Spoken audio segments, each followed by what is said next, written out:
For this row variation, we're going to be working on getting some movement and some work into the upper part of our lats. Often when we do lat work like rows, we'll feel it more in the middle here or even down low. This one we want to bring it up closer to the shoulder blade. And we're going to do that through a silverback shrug into a wide elbow row.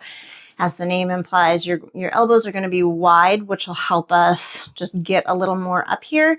So even though our elbows are going to be wide, whereas with most of our row variations, all of our row variations up until now, we've kept our elbows nice and tucked in by our sides.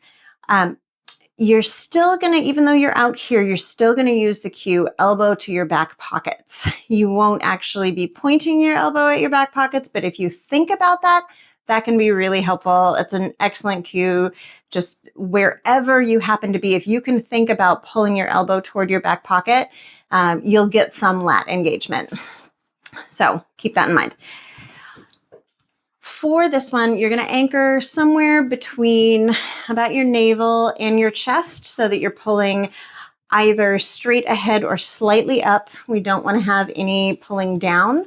If you have a pull-up assistance band like this, you'll want to give yourself some space down at the bottom so that when you're pulling your elbows and your hands wide, you don't add a pull apart to that. Just like our other banded rows, you'll put your weight in your hands, you'll tuck your tail, you'll tuck your ribs. We'll start with a little bit of tension on the line. And what I'm going to do first is I'm going to pull my shoulder blades together. If you wear a bra or can imagine a bra, you might want to think about unhooking the bra with your shoulder blades. So we're going to pull kind of the bottom of the shoulder blades together. You might be able to see that pulled my elbows and my arms apart a little bit just by moving my shoulder blades.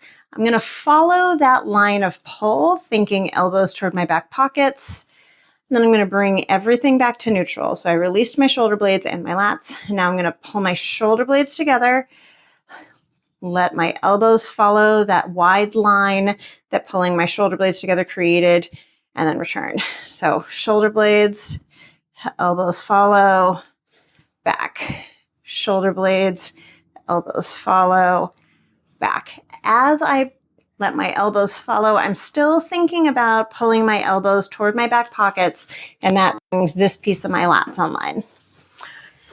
So from the back, what it's going to look like is that I pull my shoulder blades together. You might be able to see my elbows come out along the sides, and then I'm going to pull my elbows, thinking elbows toward back pockets all the way along that line of pull. So shoulder blades, continue that line of pull with my elbows, and then back. And you want to feel this between your shoulder blades, and then again, up here, this upper portion of your lat. Those are our silverback shrugs into wide elbow rows. Now you try.